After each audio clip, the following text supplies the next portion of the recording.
बिस्मिल्लाहिर्रहमानिर्रहीम, अस्सलाम वालेकुम व्यूअर। ये आज मैं आपके लिए एक और नई रेसिपी कोफ्ता मसाले वाला। और ये मैंने चिप्स काटी है, साथ मैंने कुटी रेड चिली डाली थोड़ी सी, और नमक, एक चम्मच बेसन। इसमें मैं इसको अच्छी तरह मसल लूँगी हाथ से, फिर मैं इसकी चिप्स निकालूँगी ऑयल में। और ये कीमा है, और कीमे में धनिया, प्याज, और 1 टेबल स्पून मैंने ये लिया है हल्का सा बेसन, और ये ग्रीन चिली रेड चिली दोनों, और ये लहसुन चॉप मैंने किया है, फ्रेश डालना है मैंने। ये धनिया पाउडर है, रेड चिली है, और नमक। अब इसमें मैं वो एक चीज़ बताना भूल गई, काली मिर्च मैं डालती हूँ। ये सारी चीज़ें डाल के मिक्स करके फिर इंशाल्लाह आगे मिलती हैं आपसे। गो। अच्छा, ये मैंने सारा हाथ से मिक्स किया अच्छी तरह, हाथ से ही बाइंड होना है। और ये चिकन का कीमा आप कोई भी ले सकते हैं, ठीक है। और अब मैं एक एग डालने लगी हूँ, और इंशाल्लाह मैं निकालते वक्त आपसे मिलती हूँ।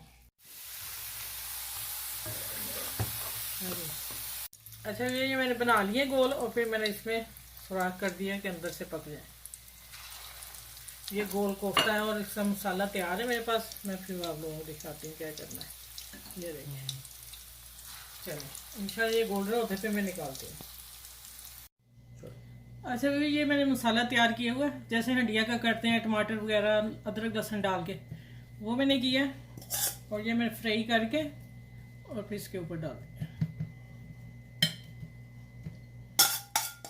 माशाल्लाह बहुत टेस्टी बने हैं। अच्छा भैया देखिए, ये मैंने आपको बताया था, मैंने सुराख किया बीच में कि कीमा अंदर तक पक जाएगा, ठीक है। और ये चिप्स मैंने बनाई है, वही एक बेसन डाल के 1 चम्मच, एक मैदा डाला उसके बाद में। और ये मेरे मूली कद्दूकस किए, और टमाटर साथ में डेकोरेशन के लिए। और ये हम लंच करने लगे हैं, और आज का लंच ये मेरा है। आप भी ज़रूर ट्राई कीजिएगा, इंशाल्लाह आपको पसंद आएंगे। और अब मेरी चैनल को लाइक करें, शेयर करें, सब्सक्राइब करें प्लीज़। ओके, अल्लाह हाफिज़।